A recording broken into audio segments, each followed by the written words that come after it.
राय में इसमें कोई संदेह नहीं है कि जब तक आप अपनी सामाजिक व्यवस्था नहीं बदलोगे तब तक कोई प्रगति नहीं होगी।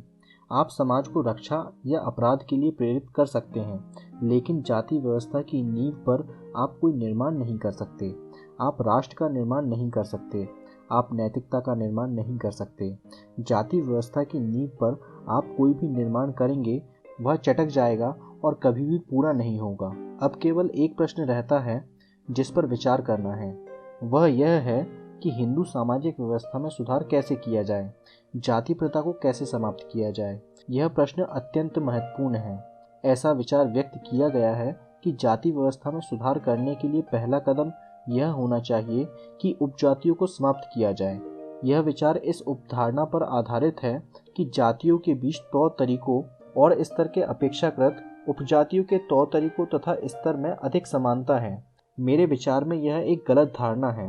दक्कन तथा दक्षिण भारत में ब्राह्मणों की तुलना में उत्तर तथा मध्य भारत के ब्राह्मण सामाजिक रूप से निम्न श्रेणी के हैं। उत्तर तथा मध्य प्रांत के ब्राह्मण केवल रसोइया और पानी पिलाने वाले हैं, जबकि दक्कन और दक्षिण भारत में ब्राह्मण का सामाजिक स्तर बहुत ऊंचा है। दूसरी ओर उत्तर भारत में वैश्य और कायस्थ बौद्धिक एवं सामाजिक रूप से दक्कन और दक्षिण भारत के ब्राह्मणों के समकक्ष होते हैं।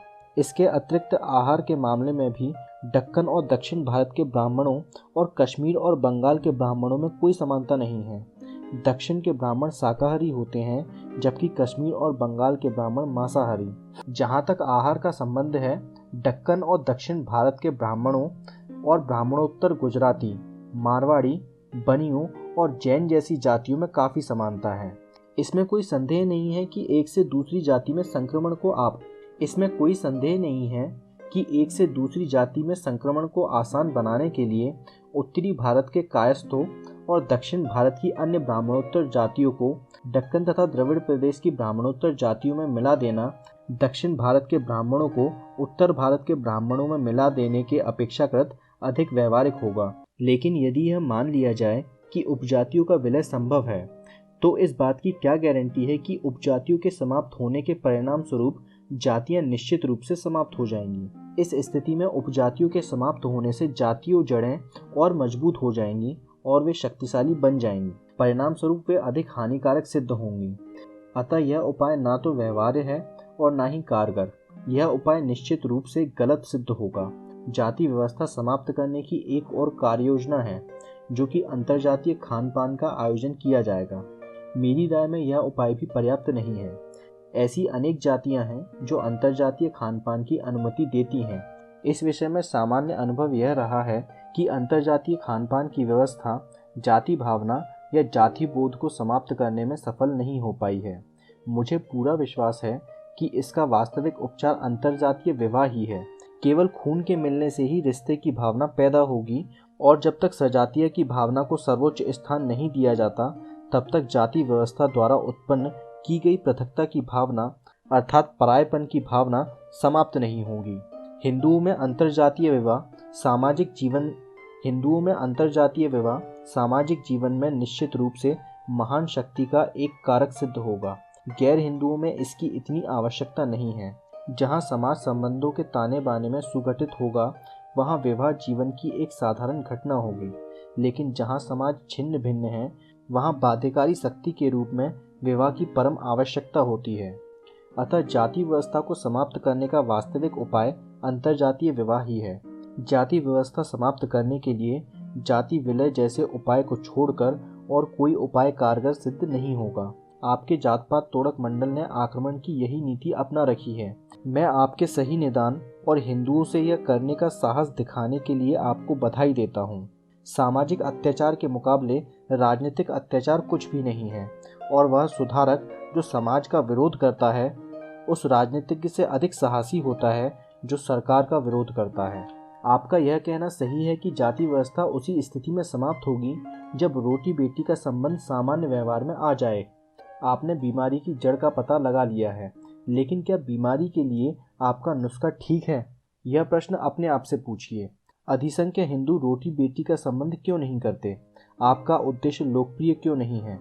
उसका केवल एक ही उत्तर है, और वह है कि रोटी बेटी का संबंध उन आस्थाओं और धर्म सिद्धांतों के प्रतिकूल है जिन्हें हिंदू पवित्र मानते हैं।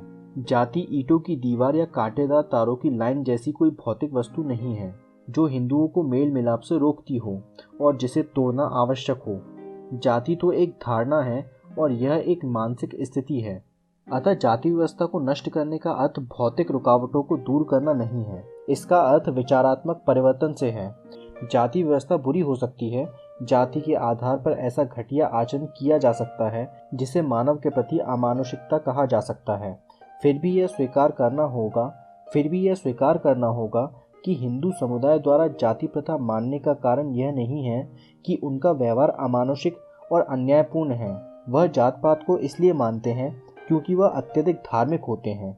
अतः जात पात मानने में लोग दोषी नहीं हैं। मेरी राय में उनका धर्म दोषी है, जिसके कारण जाति व्यवस्था की धारणा का जन्म हुआ है। यदि यह बात सही है तो यह स्पष्ट है कि वह शत्रु जिसके साथ आपको संघर्ष करना है वे लोग नहीं हैं जो जात पात मानते हैं, बल्कि वे शास्त्र हैं जिन्होंने जाति धर्म की शिक्षा दी है। रोटी बेटी का संबंध न करने या समय समय पर अंतर्जातीय खानपान और अंतर्जातीय विवाहों का आयोजन न करने के लिए लोगों की आलोचना या उनका उपहास करना वांछित उद्देश्य को प्राप्त करने का एक निरर्थक तरीका है। वास्तविक उपचार तो यह है कि शास्त्रों से लोगों के विश्वास को समाप्त किया जाए। यदि शास्त्रों ने लोगों के धर्म, विश्वास और विचार को ढालना जारी रखा तो आप कैसे सफल होंगे? शास्त्रों की सत्ता का विरोध किए बिना लोगों को उनकी पवित्रता और दंड विधान में विश्वास करने के लिए अनुमति देना और फिर उनके अविवेकी और अमानवीय कार्यों के लिए उन्हें दोष लगाना और उनकी आलोचना करना सामाजिक सुधार करने का अनुपयुक्त तरीका है। ऐसा प्रतीत होता है कि महात्मा गांधी समेत अस्पृश्यता को समाप्त करने वाले समाज सुधारक यह महसूस नहीं करते हैं कि लोगों के कार्य मात्र उन धर्म विश्वासों के परिणाम हैं जो शास्त्रों द्वारा उनके मन में पैदा कर दिए गए हैं। लोग तब तक अपने आचरण में परिवर्तन नहीं करेंगे जब तक वे शास्त्रों की पवित्रता में विश्वास करना नहीं छोड़ देते जिस पर उनका आचरण आधारित है। इसमें कोई आश्चर्य की बात नहीं है कि ऐसे प्रयासों का कोई सकारात्मक परिणाम न निकले। आप भी वही गलती कर रहे हैं जो अस्पृश्यता को समाप्त करने के उद्देश्य से काम करने वाले समाज सुधारक कर रहे हैं। रोटी बेटी के संबंध के लिए आंदोलन करना और उनका आयोजन करना कृत्रिम समाधानों के लिए किए जाने वाले बलात्कार भोजन कराने के समान है। प्रत्येक पुरुष और स्त्री को शास्त्रों के बंधन से मुक्त कराइए। शास्त्रों द्वारा प्रतिष्ठापित हानिकारक धारणाओं से उनके मस्तिष्क का पिंड छुड़ाइए। फिर देखिए वह आपके कहे बिना अपने आप अंतर्जातीय खानपान तथा अंतर्जातीय विवाह का आयोजन करेंगे। वाद विवाद में फंसने से कोई लाभ नहीं है। लोगों से यह कहने में कोई लाभ नहीं है कि शास्त्रों में वैसा नहीं कहा गया है जैसा कि वे विश्वास करते हैं, व्याकरण की दृष्टि से पढ़ते हैं या तार्किक ढंग से उनकी व्याख्या करते हैं। यह कोई बात नहीं है कि लोग शास्त्रों का ज्ञान किस प्रकार से ग्रहण करते हैं। आपको ऐसा दृष्टिकोण अपनाना चाहिए जैसा कि बुद्ध ने किया था। आपको यह मोर्चा लेना होगा जो गुरु नानक ने लिया था। आपको शास्त्रों की केवल उपेक्षा ही नहीं करनी चाहिए बल्कि उनकी सत्ता स्वीकार करने से इनकार करना होगा जैसा कि बुद्ध और नानक ने किया था। आपको हिंदुओं से यह कहने का साहस रखना चाहिए कि दोष उनके धर्म का है, वह धर्म जिसने आप में यह धारणा पैदा की है कि जाति व्यवस्था पवित्र है। क्या आप ऐसा साहस दिखा पाएंगे?